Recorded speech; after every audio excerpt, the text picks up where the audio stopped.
Right, welcome everybody to another episode of Star Wars Comics in Canon Mandalorian Special. I am one of your hosts, Chris Phelps, and my co-host and very good friend is Mr. Dave Horrocks. Hey there, Chris, and hello to our listeners out there. You wouldn't believe how many takes it took us to get that intro right. But, fantastic, Chris. And I have to say, no spoilers, but I'm absolutely loving this season, you know. But before we get into this particular episode, we do have some extra bits of information from Mike. So Mike Burton, obviously the godfather of Star Wars comics in canon. So I think we should just listen to him first. Hello there guys, it is Mike, the usual host of Star Wars Comics in Canon. As you may have found out from last week's Mandalorian special episode, I am not appearing in every episode of The Mandalorian, as quite frankly, with the standard runnings of Star Wars Comics in Canon and my other show Genuine Chit-Chat, as well as having a 9-to-5 job and everything else that comes to life, I couldn't fully commit to doing an episode every single week. However, Chris, Dave and Scott are amazing people, and they have volunteered to help continue doing this a weekly thing as the Mandalorian episodes. So I'm only really here just to pop in because I listened to the last episode and there's just a couple of little bits of trivia that I thought I'd drop for you guys before the next episode sort of gets into the swing of things. And I may have already recorded another little bit like this that will be popped at the end of this episode to give some more insight and things like that, because I may have kind of got my stuff together and maybe record a little thing. But if not, I'm basically going to make it a semi-regular thing where I add this little tack-on thing to kind of give a bit more context to a prior episode. And for clarity, I am going to be on the episode number 4, so it'll be like the mid-series sort of thing for The Mandalorian, and I'll be back on the last episode, number 8. So, you know, that's what you can look forward to. But, you know, Chris and Dave did a stellar job in the first episode, and I think Scott's going to be involved in a couple as well going forward. So I think all three of them are doing a great job. And to clarify, they have got my blessing. They haven't just pushed me aside and just suddenly taken over the Star Wars Comics in Canon name. We have been speaking about it quite a lot, and I would be involved every week. I just don't have the time, unfortunately. Anyway, so a couple of little details, essentially. One thing that Dave touched upon in the first episode was the timeline, and he was correct. It is 5 years after the Battle of Endor. So essentially the date is 9 ABY, which is 9 years after the Battle of Yavin. The Battle of Yavin being Star Wars Episode 4, when they blew up the first Death Star. So this is set 5 years after the second Death Star was blown up, which is around 3 to 4 years after the Battle of Jakku, which if any of you have been sort of going into additional content or played Star Wars Battlefront 2 or even seen Force Awakens, because obviously on Jakku there's that Super Star Destroyer. There's loads of little elements of the Battle of Jakku in various bits of canon, but I thought I'd just let you guys know that as well. One book series I really recommend people check out to kind of go with The Mandalorian, or to actually read 3 books. It will probably be after The Mandalorian by the time you read it. But it's the Aftermath trilogy by Chuck Wendig, and it basically follows the universe for around a year and a half after the Battle of Endor. And it gives a lot of good context into certain elements of the galaxy and explaining a bit more about the Imperial Remnant, which obviously some people saw Series 1, saw, oh my god, the Empire, and then people got a little bit confused about the timeline and things. Well, the Empire, you know, essentially in real quick layman's terms, the Empire, after the Emperor and Vader died, was still trying to fight and trying to clamber, but they couldn't really get one person in charge fully. There were little bits of pieces that fragmented off, you know, trying to keep hold of certain planets or fight certain areas, but a chunk of them after the Battle of Jakku basically zoomed off into the unknown regions of space and then eventually became the First Order. So the book trilogy is the Aftermath trilogy. And also one other thing is certain Star Wars fans already knew about Cobb Vanth having Boba Fett's armor, and a lot of people would be confused how anyone could possibly know that. Well, in the Aftermath books, there are certain like interval sort of interlude chapters. So there's the main sort of plot line and things, but there's little random chapters. There's one about Jar Jar Binks and what he got up to after the fall of the Empire. There's loads of different ones essentially.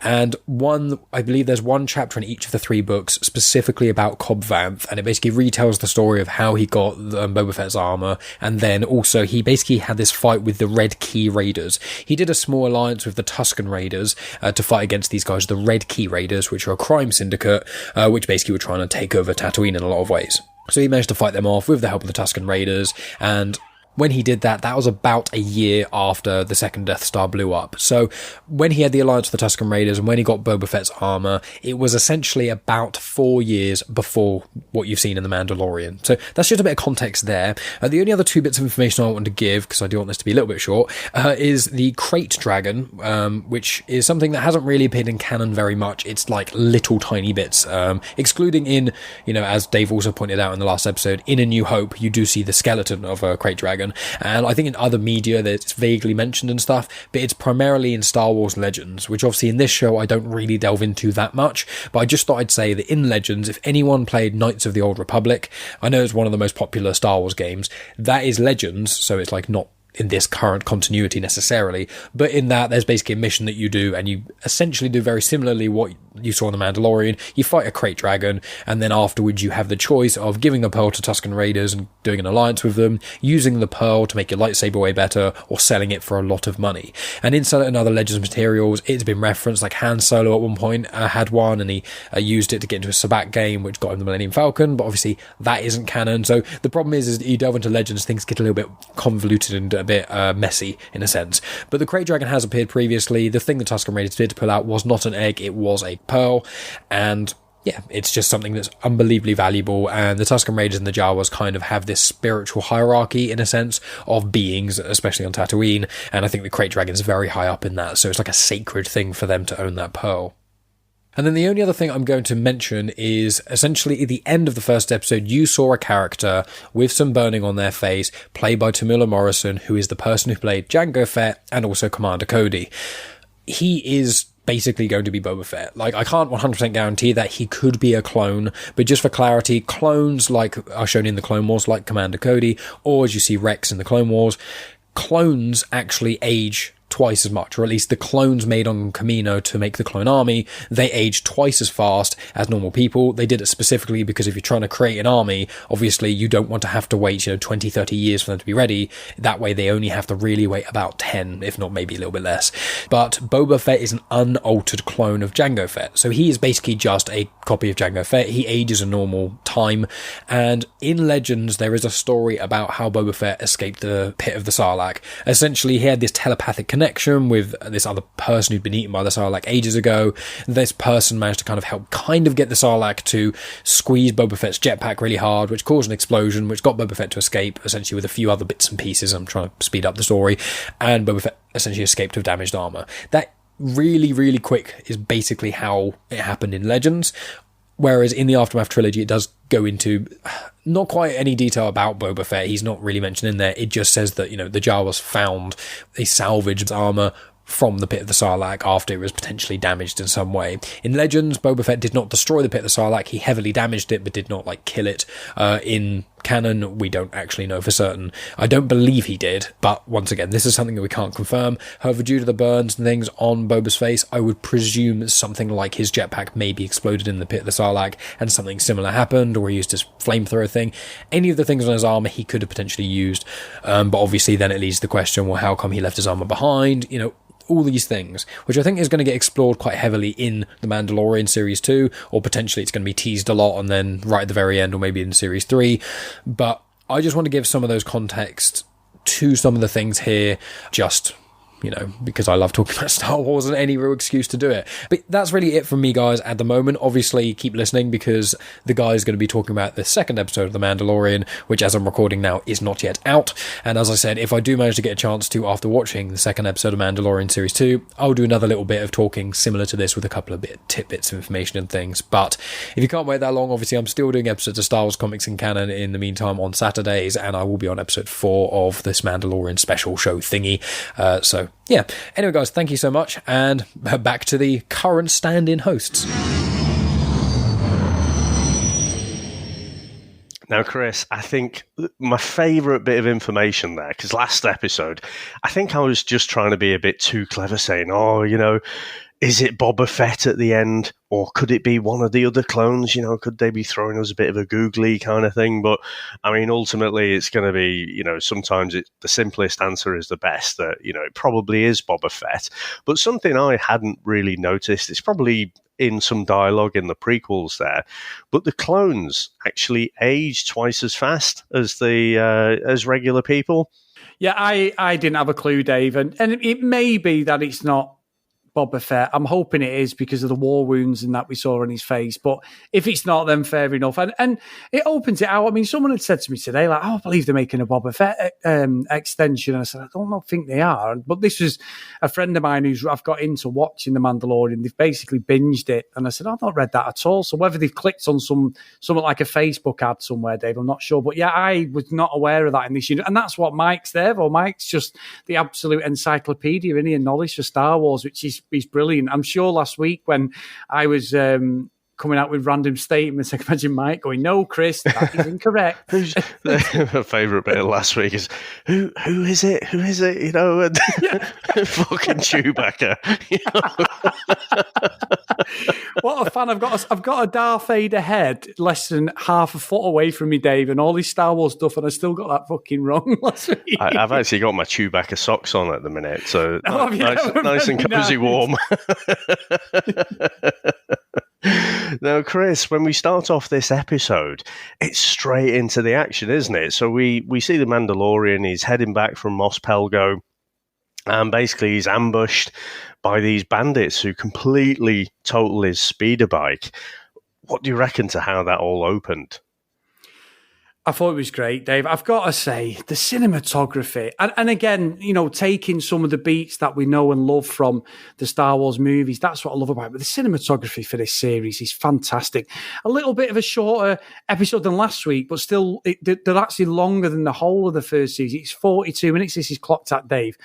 And yeah, I would say the story's a little bit thin, and I will say, at episode 10, I am absolutely loving it, and I'd be happy to buy this on Blu-ray as a collector thing if it ever comes out off the streaming site.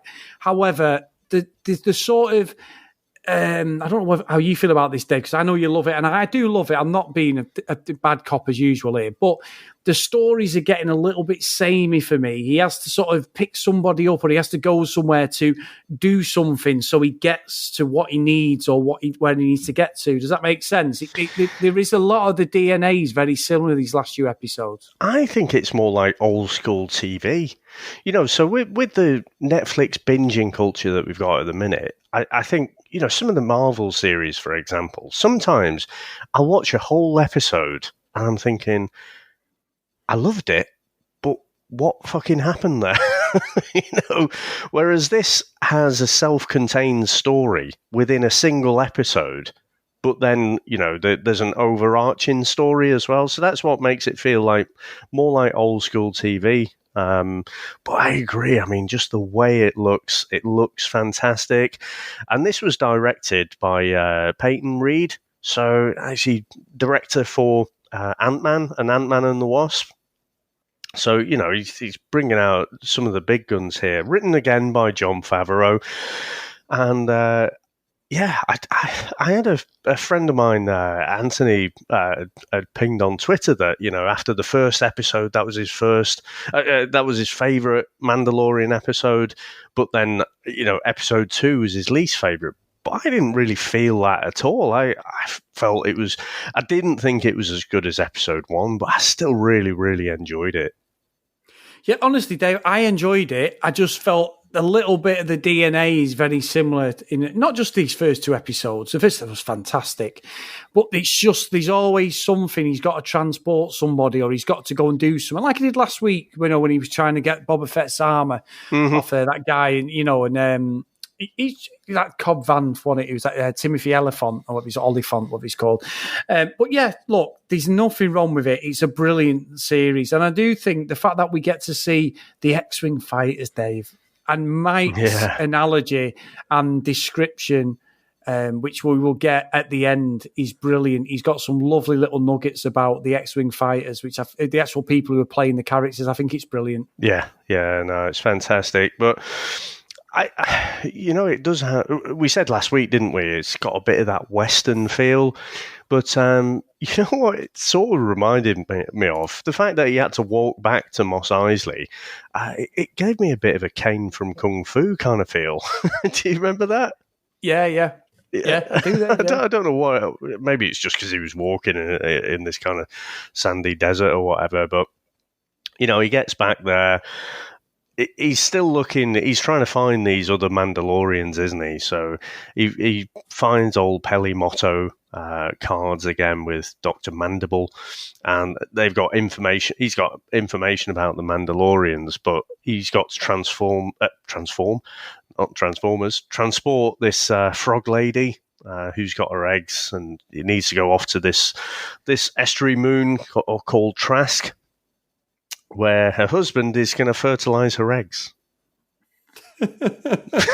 Yeah. But, we get old Baby Yoda. They seem to be referring to Baby Yoda now more as the child. And as you said last week, Chris, it's coming up to Christmas, isn't it? They are going to crank up the Baby Yoda cuteness.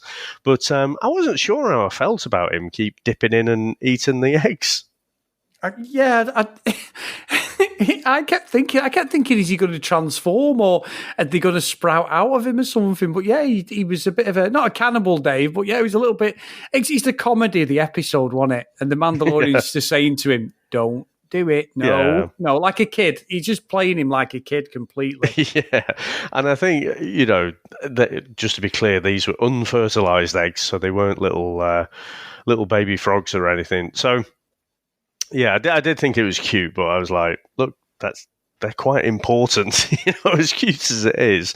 But yeah, that's where we get the, they can't, great plot device as well, wasn't it? So they can't jump to light speed, because it'll screw up the eggs.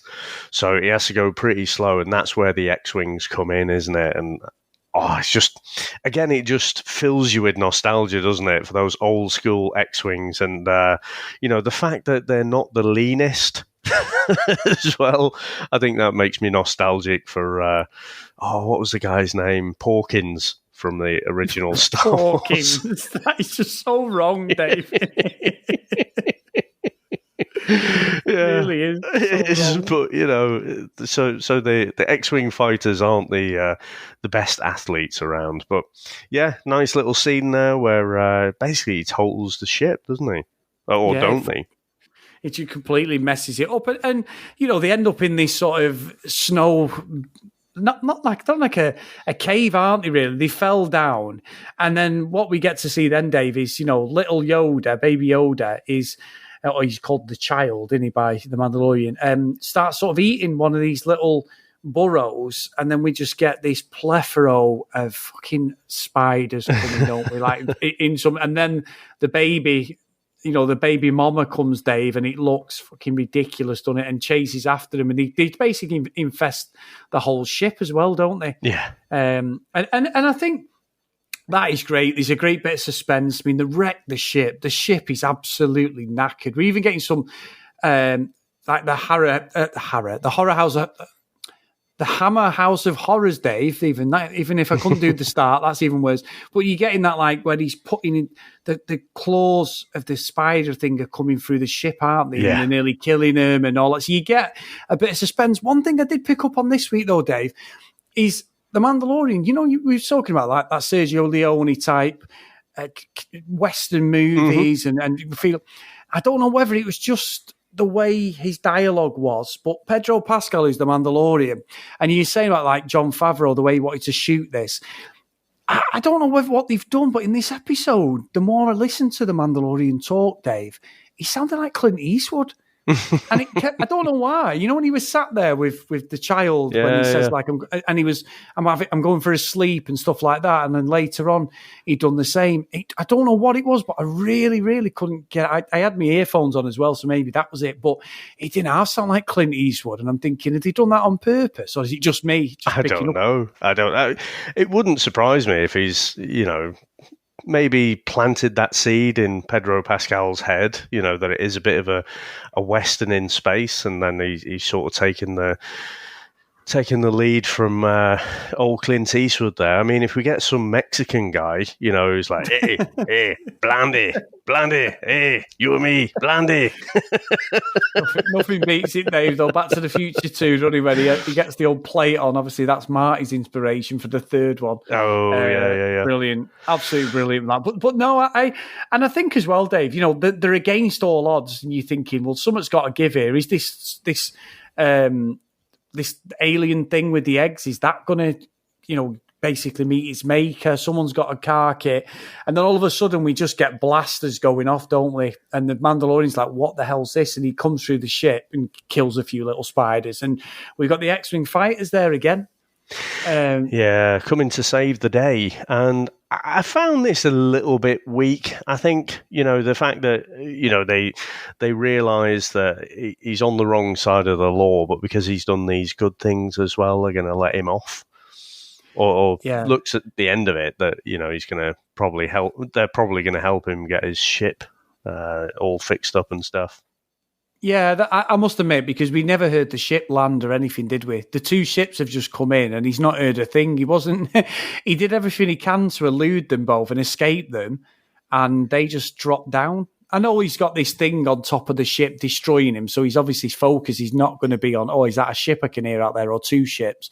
But yeah, the fact that they can just drop in there and do that, I thought that was a little bit too neat, to be honest. Yeah. Now, apparently, Chris, these little spiders were originally designed to be in the swamps of Dagobah, and they were going to appear in The Empire Strikes Back. Apparently, they're called Krinkna.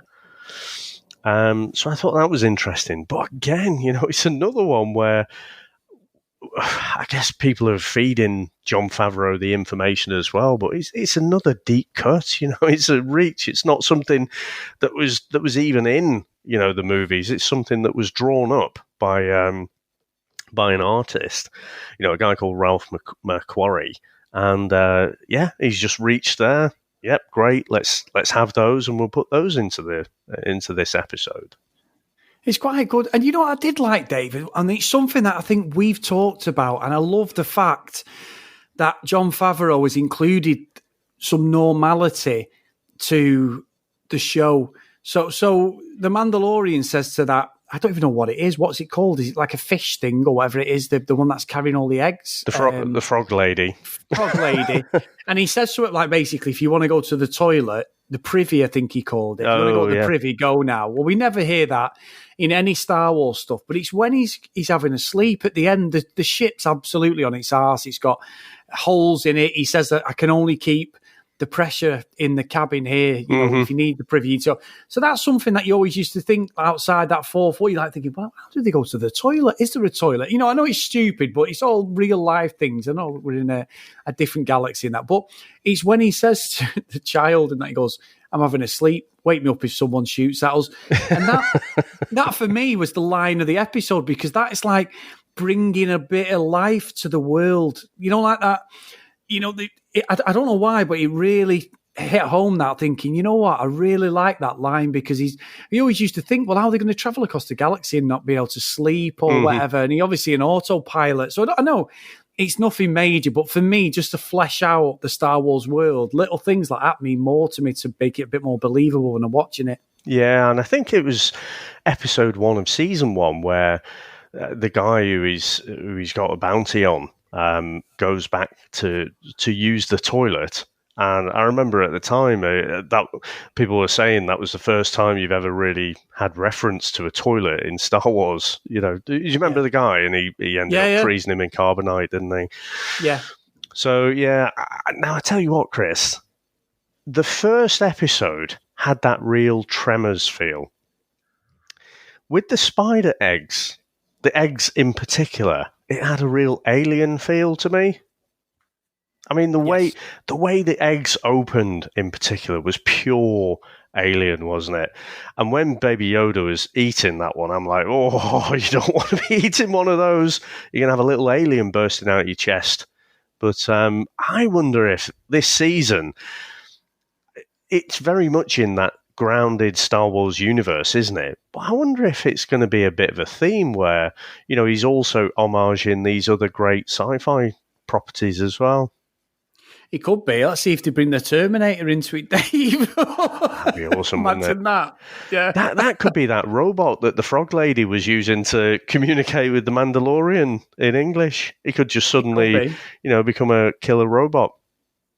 Yeah, that's true, Dave. Or the Predator or something.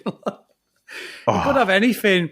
Look, we've got 6 episodes left of this series, and I think it's so strong, Dave. It really is. I know the classing it as episode 10, but if we're going purely by seasons, it's in the second episode of season 2. It's brilliant. It really is brilliant. And what I would love, Dave, is to sit there once this is all finished and try and watch this in its entirety. Just have a full afternoon, a couple of bloody brews here and there and all that sort of thing, bit of food and that, but just sit there and watch it as a movie. That'd be fantastic, because the first series is probably only about 2.5 hours long, because they're not very long, these episodes, whereas the second series is slightly longer at the moment. Yeah, no, that would be good. And I must admit, I kind of like the fact that it drops weekly, because it allows you to kind of think about it. It allows you to savor it. Remember I said about Netflix, I feel a bit of pressure to watch the whole thing as quickly as possible. But then as soon as I've watched it on Friday, I'm like, I've got to wait a week now. Yeah. So I think that might be the best of both worlds. I'll suffer watching it weekly, and then at the end, go back and watch the whole thing again. I think that would be a good thing, because it is such high quality stuff, isn't it? I mean, they are, pretty much movies, aren't they? Just a bit shorter. Yeah, they are, and I just can't think it enough. And a little bit of a tidbit, Dave. The new Xbox comes out tomorrow, and they posted, I have what's called Xbox Game Pass, where you get like a load of games for your PC, your console, or your Xbox Live membership, all for like one price. But they posted a picture of the Mandalorian and the child, and they just put on, and their social media, Xbox is brilliant, Dave. They don't have to take the piss out of themselves and all that. Everyone's called the new Xbox looking like a fridge. So they made a Xbox fridge exactly like the console, and it's a Snoop Dogg who stood there with a big spliff in his mouth, Dave, when he got this free Xbox fridge freezer delivered. So they don't care, but they put a picture of the Mandalorian child, and they just put, we haven't put this picture up here for nothing. Now, I know the Star Wars Fallen Order game is coming out tomorrow as well. It's been out for a while, but it's coming on Game Pass, and I've not played it yet, so I'm going to play it when I get my new Xbox tomorrow. But there's a thing that Disney Plus may be coming to Xbox as well. So if anyone out there who's got Xbox and hasn't jumped on Disney Plus, it may be included in your membership. So that's not been announced yet. That's just a speculation. But the fact they put the picture up of them both, I was like, yeah, that's looking pretty certain. So, yeah, watch this space. We're just saying, if someone's not jumped on and they're listening to the review, there's ways of getting hold of it. Yeah, and you say tomorrow, but, of course, we'll be releasing this on Tuesday, so it'll be today if you're listening. Today, Dave, and I'll be very happy because I'll have my brand new Xbox and I'll be cuddling it forever until my new PlayStation comes out next week. So, yeah. Crazy to get them both at the same time. You know me, David. Are you going to do a whole Jean-Michel Jarre? You're going to have them both going on at the same time, one in each hand? I have. This is true. When I first got the Xbox One and PS4, they came out again within a week of each other. It's the 22nd of November and 29th of November 2013. And when they came out, the Xbox was the first. That was the day before my birthday. And it came out, and then I got Battlefield 4 on both of them, Dave, and I may have put them on at the same time in the same scene just to see which had better graphics. The PS4 had better graphics at the time because it was more powerful, but I did do a few tests, Dave, and just kept flicking between the channels just to... Nice. I'm a child, Dave. I mean, that was 7 years ago. I was 34 then. I'm 41 now, and I'm still doing the same stuff, so yeah all good. Awesome. Now, Chris, before we wrap up, we're going to hear from Mike again, so giving his thoughts on episode 2. Hey guys, hope you're all well. It is Mike here once again. I hope Chris and Dave have done a good job of sorting out episode 2 of the second season of The Mandalorian, and I'm just here to give you a couple of little bit of nuggets of information to go along with it.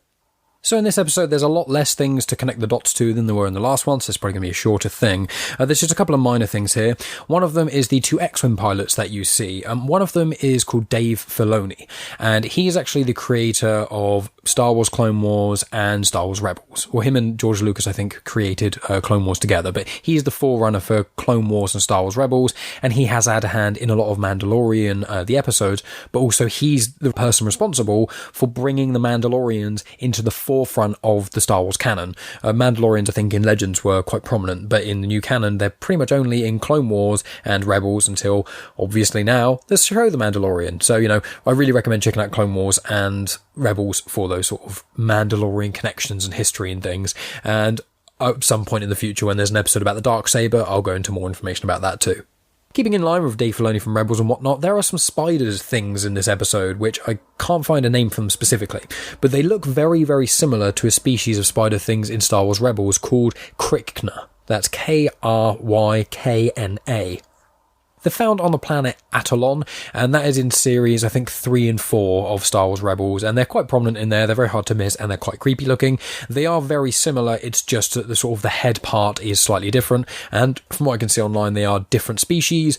Don't know if they came from the same ancestor species, I don't know, but I believe that Dave Filoni probably had a hand in creating those to make them kind of like a subtle nod to the Krykna. Then the only other thing I could really spot was that right at the start of this episode, when Din Djarin / the Mandalorian, he fights against those 3 thugs, one of them takes the child hostage and then demands Din Djarin's jetpack, and he does all that sort of stuff. I thought I recognised that creature, and I was correct in the assumption of that, because the species of that is actually in The Force Awakens for a few seconds. I can't find online confirmation of what the species actually is, but what it seems to be is in The Force Awakens when Rey is with Unkar Plutt, which is the guy who's like 1/4 portion, that guy. There's a scene, I think it's like only about 15 minutes into the film or so, someone starts kind of yelling at her, and it's someone who's got the same sort of, well, it's the same species as this other creature. I do not believe it's the same creature that Rey saw at the start when she saved BB-8 from that character who's riding something. It was a different one. It was a hooded figure with those sort of things. So that's really all the connections that I could find for this episode. Obviously, if there are more, let me know, and I can pop them in the next one. But yeah, hope you guys enjoyed this. And back to the hosts. That's brilliant, that again, isn't it, Chris? And I wouldn't have picked up on that at all. I just thought old Dave Filoni there was just a bit of a Porkins homage. Steady Dave. But hugely influential. So it's great that they carved out this role for him. And let's face it, because this guy he's an animation director and everything, but to actually be an X-Wing pilot, that must feel so great, mustn't it? For he's obviously a massive Star Wars fan himself. So, yeah, I imagine that felt like all these Christmases have come at once, I bet. Yeah, amazing, Dave. It's the X-Wing, innit? At the end of the day, if there's anything you want to do, I always wanted to fly an X-Wing. Yeah. I always had the toy. I always wanted to fly it. I loved it. Yeah, absolutely. Now, Chris, where can everyone get in contact with us? As always, guys, if you want to follow us on Twitter, @ComicsInMotionP. If you want to email us, thecomicsinmotionpodcast@gmail.com. If you do get a chance and you want to drop us a review on the show, get onto your podcast catching app and just drop us any of your thoughts and give us a review from 1 to 5 stars. We do like 5 stars, but we're happy to take it on the chin if you give us a 1 star so we can improve the show. And there's plenty of shows on our feed, guys, not just from me and Dave, from some fantastic people. Mike's Star Wars Comics in Canon, Tony's Indie Comic Spotlight, Max Byrne, Manager Marvel and DC, and then we've got the guys who do, Dave? Superhero for Dummies, and we've also got... I always forget. Yeah, we've also got... What's the Topic as well. So yes, Matt and Luke will be having a few weeks off. Obviously, we're in lockdown at the minute, so those guys aren't able to get together and record. So, but yeah, loads of different things. We should be starting up as well the more comics on trial, so have that coming out on a Sunday as well. So something for everyone, Chris. No, it's brilliant, Dave. It really is. And big thanks to everybody. And Mike, thank you for contributing to today's episode because, I love your knowledge. It's fantastic with Star Wars. If anybody you wanted to sit there, have a drink with and just talk Star Wars, Dave, I'm happy to sit listening to Mike because he's just fantastic. And it just helps us with shows like this understand the characters and that because we wouldn't have a clue. We said that when we did the Star Wars breakdown with Mike and Scott. Mike's knowledge is brilliant, but the normal, average, everyday cinema goer wouldn't have a clue. I didn't have a clue. Yeah. And it's just the more Mike talks about the world, it's a fascinating world. And there's always a comic somewhere that explains everything that's going on. So, no, big thanks to him as well. It's brilliant. No, it's fantastic. And next week, Chris, we're going to have a new co-host. So we're going to have Scott appearing with yourself. Now, is this the first time you guys have appeared together since Comics on Trial? It is actually, Dave. I'm still reeling from the Ghostbusters fucking shoeing he gave me. But that would be great. So Scott Weatherly from 20th Century Geek and also Stories Out of Time and Space as well. So It'll be great. I'll have a week off, so I'll just enjoy listening to what you guys reckon to the episode, and really looking forward to that one. No, I will. And you know what, Dave? I can't hate Scott because he's one of the nicest people I know. So even though he done me on Ghostbusters, I had to doff my cap because he was more than prepared for my absolute farcical preparation that I brought to the show. So, I mean, you guys were going to have a little bit of a wrestling match, though, weren't you, this year? And then the whole bloody COVID thing hit. So, this way you just got to beat you up verbally instead. Yeah, and I've noticed that there's a chance there's going to be a 90% vaccine, Dave. I was hoping that the vaccine won't be for a few years. I'm just going to forget about it anyway. Yeah. So I'm looking forward to next week very much so. Now, Chris, it's been wonderful to speak to you again. And all I'll say is, may the force be with you. And also with you, David.